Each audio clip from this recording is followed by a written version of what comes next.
Hello everyone. Another video in my Smith & Wesson Shield accessory series. This video I'm going to talk about the new Gen 2 MagGuts system, which I just went out and bought. I made the previous video, look at the timestamp, it was about a week, 2 weeks ago I made it. Went out looking for the links, and when I checked the links I saw that they had completely updated the spring system into a new Generation 2. Since I had 3 magazines, I decided, hey, why don't I go out, buy the new system, check it out, and install the old one in my 8-round magazine. So I'll do a quick little video on the 8-rounder after this, but here I'm going to talk about the new Gen 2, or at least show the installation. The installation seems to be pretty straightforward. I already installed it.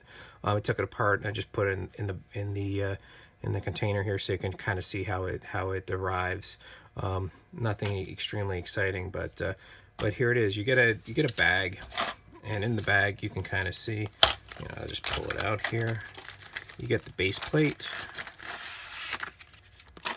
Another one of these fine base plates, which you see from the other videos. I guess you could probably call this the magazine extension base plate. Then there's an interior base plate. So we'll open this container. All right, we got our spring. We have our new simplified follower, and we have our little locking base plate.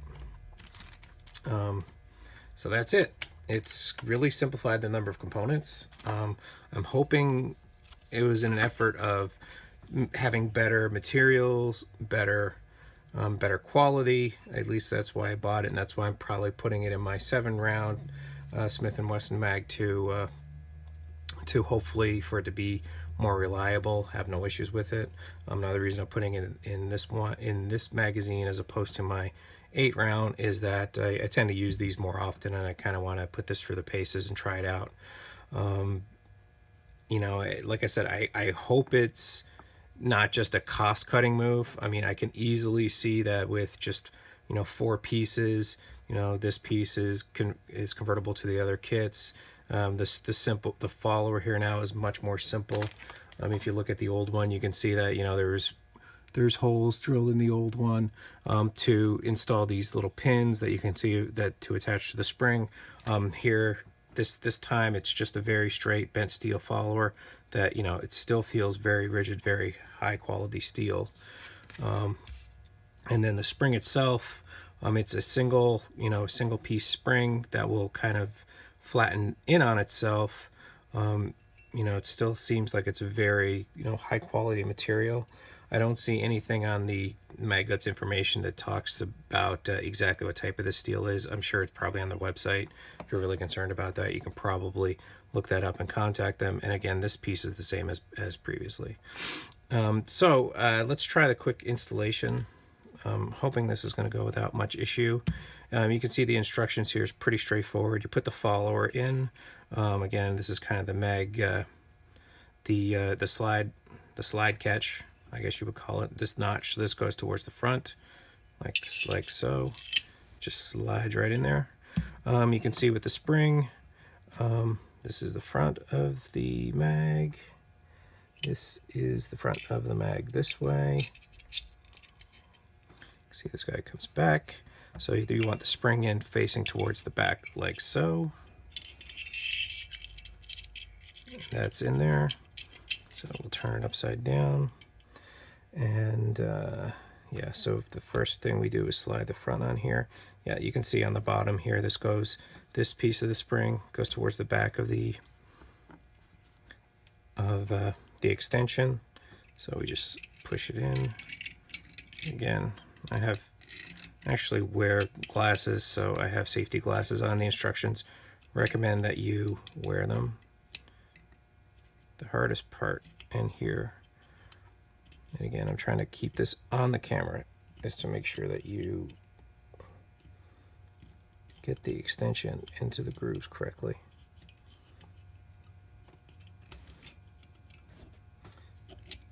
Like so, and you can see everything is kind of in there nice and tight. You can kind of see the spring is here, still in here pretty good. So then comes the next part, which is to just install this piece. You want to make sure that both of these lips are on top of the steel of the spring, like so.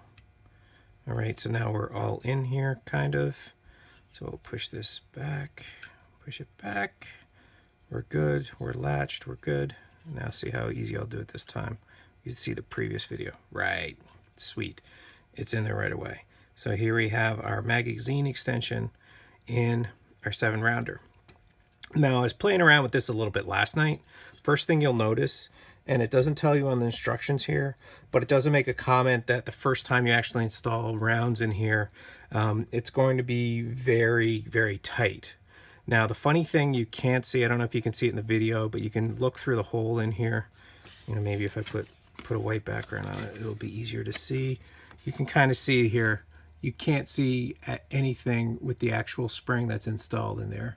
I was playing around with it a little bit and I didn't fully load the magazine, and something happened where the spring kind of compressed weird, and I can see the end of the spring, this little end of the spring kind of sticking up here, and I can tell from looking at it that, you know, that is not the way it's supposed to be. I know that's only going to cause problems down the road, so I unassembled it, checked to make sure there was no spring damage. There wasn't, it was fine, and reinstalled it. And when I reinstalled it, I noticed again it's back here so that you can't actually see any piece of the spring. So what I would recommend, what I'm going to do here now is, as soon as you install your kit, you know, make sure you have some ammunition and fully load your magazine. And you can see why. So that's 2, that's 3, 4, 5, 6, 7, 8, that's 9. Right, so we're fully loaded. So you probably heard there, right when I was trying to put in the 8th round, there was a little bit of a noise, a little bit like something was catching. I think that's kind of expected. You know, as I said, if you look at the instructions, you know, they say here, loading capacity for the first time may feel tight until everything sets in place. I'm kind of assuming that that's their nice way to put it, that, you know, until you put rounds in this magazine, you know, the spring is not going to be fully set and you're going to be at risk. So you can see here now, again, if I put it on a little bit of a white background so it's easier to see, you can see that spring has kind of reset itself, so it's like up underneath the follower, and then a full flat piece, you know, the full top of that spring, the flat piece is right up against the follower. So I kind of think that that's you know, I almost would hope that they would put on, you know, it would have been nice if they had something on here that say, you know, when you install this, fully load all the rounds to, you know, decrease the tight feel and to make sure that the spring sets correctly. Because to me this looks right. Before it didn't look like everything was good, and if you were playing around with it like I was, you know, I put a couple of rounds in and I popped them out and you know, put a round in and fed it into the gun and popped it out to see if how everything was kind of working. Your spring is not going to be in there right, and it's probably not a good situation for the actual magazine. You know, I don't know if you will be able to damage it, but you can probably be trying to put rounds in here and run into a situation where you're thinking, I can only get 6 rounds in here. What's wrong with this stupid product, right? So just kind of a little thing I'll point out that I'll note. The one other thing, and I'm going to probably do this in the next video when I talk about my 8 to 10 round magazine as well, that I'm going to break out. When you, and people, Smith & Wesson Shield owners will know this anyway, M&P Shield owners, when you fully load your gun, you know, with a round in the chamber and then try to put in a magazine, it's pretty tight. So let's get that back.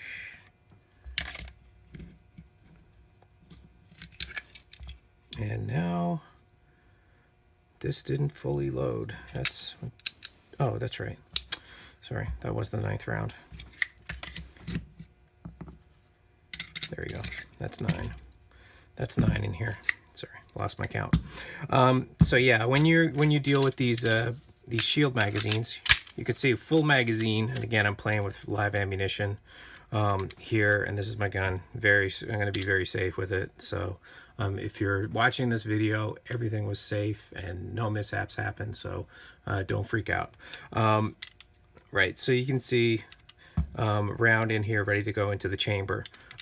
As I was saying, a lot of people know, when there's nothing in the chamber, the magazine is quite easy to pop in. But when you put a round in the chamber, right, and let's top it off. Yeah, it looks like only, nope. I'm gonna go back and use the UpLULA just because it makes life simpler. These mags are kind of tight, when there's a round in the chamber for whatever reason. It doesn't want to seat. Which goes to show you, all I'm showing is even with this new version, or with this magazine extension, that didn't change. It's not going to certainly fix, the issue with the magazines being tough to seat. You try to push it in, it doesn't go in too well, so you give it a good smack. You should be doing anyway, which is kind of proper technique. So yeah, that's pretty much it. I'll just cycle a few rounds in just to show feeding. Everything's good. Don't want the rounds to fall on the floor, but yeah, it works great. And there you have it. It's 10 rounds of ammunition after I grab the one from the floor. Make sure I didn't lose any and nothing's hiding on me. There you go, 10. So that's about it. Again, the new version of this, obviously I just got this last night. Haven't shot it yet. I'm gonna hopefully get a chance to run out to the range and try it out a little bit today, make sure everything works great. I'm kind of pretty confident I'm not going to have issues with it. I never had any issues with the old one, so I'm not expecting any issues with this version. But just wanted to share, and I personally wanted to check it out. And that's it. I guess the last little footnote, a little caveat I'll put on here. Here is, this is an UpLULA, it's called, from Maglula. These things are awesome. I'm not going to do a full review of it, but I will put a link out in case anyone's kind of curious. If you watched any of the Hickok 45 videos, you've seen this. This thing is great. It's kind of a no-brainer to me to use it, to buy it and use it, because I was buying time at the range. If I save 5 minutes every time I go on loading magazines, that's more time I get. That's a more effective use of my time, in my opinion, is to actually shoot rather than trying to stuff rounds into the magazine. And that's about it. Another follow-up video coming on the 8-rounder, which I briefly popped in there, which should be a pretty quick one. But trying to put a nice bow on the entire MagGuts options, the new and the old. And that's about it. All right, thanks.